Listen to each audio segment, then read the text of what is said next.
All right, D&D teaching supplies are coming in the mail. Let's see what we got. Ooh, whole bag of dice. Ooh, look at these. Some of these are really cool looking. Look at the sky blue. Very, very cool. And hello, my name is Stickers. All right. So at the beginning of class, you gotta like make sure.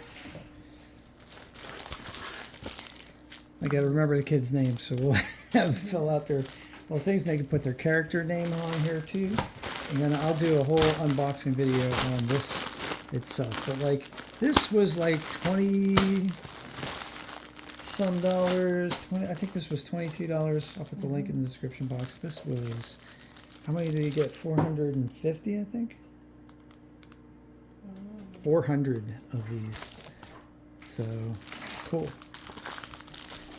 So they come on sheets instead of a roll. Some of the other ones came on a roll, and I think these were like $6 or something like that. 400 of them. So nice. Yep. All right, that's the unboxing video. Woohoo! Cool.